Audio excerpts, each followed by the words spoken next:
parce qu'il sait bien qu'il n'y a pas de danger, non? OK? Lui, il dit au chien, recule. Sauf que, lui, il ne recule pas, puis il ne donne pas de feedback. Tu sais, il ne renvoie pas son énergie, puis il s'aperçoit qu'il n'échappe pour rien. Vraiment, il va arrêter. Tu sais? Tu sais, un feu, si tu arrêtes de mettre des bûches, il arrête de brûler. Tu vois?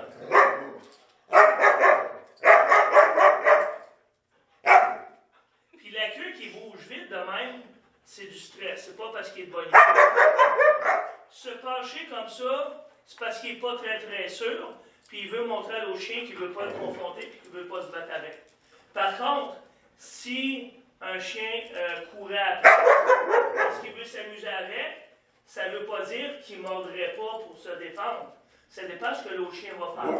Ça veut dire que quand ton chien rencontre un autre chien, les situations vont être différentes d'une fois à l'autre, dépendant de comment le chien en face de lui va réagir, comment toi tu vas réagir, puis comment le propriétaire de l'autre chien va réagir.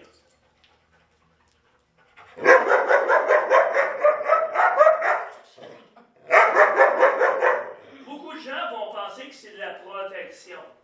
Tu sais, qu'il te protège toi. S'il était seul, il ferait la même chose. Fait que c'est de l'insécurité. S'il te protégerait, c'est en avant de toi, ce serait pas en arrière. Déjà. Fait que c'est pas parce que le chien jappe qu'il va mordre, c'est pas parce que le chien il grogne qu'il va mordre. Lui, il fait juste lui dire je suis pas sûr de moi, j'aime autant que tu t'éloignes.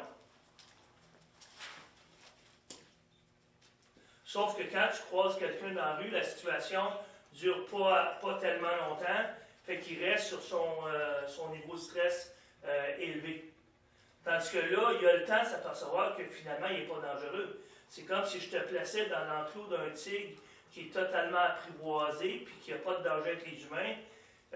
À la longue, tu vas t'apercevoir qu'il ne va pas te courir après. Tu vas stresser. Puis à un moment donné, ton cerveau va dire qu'il n'y en a pas de danger.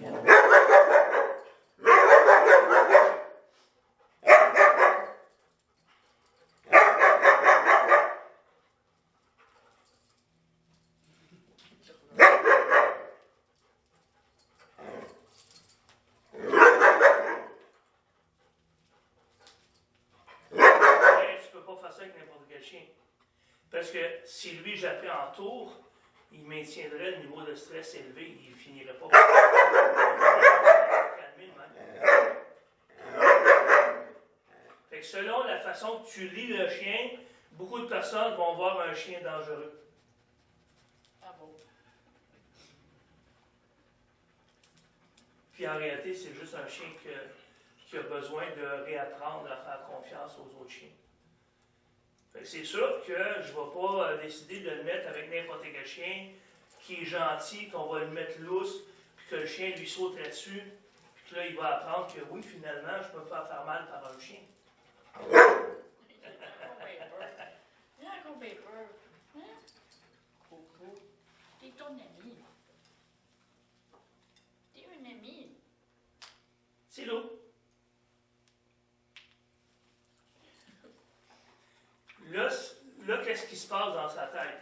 Les chiens apprennent par association. Si pendant une situation de même, le propriétaire de l'autre chien il garoche une friandise puis il apprend, il associe ça à une bonne expérience. C'est l'eau.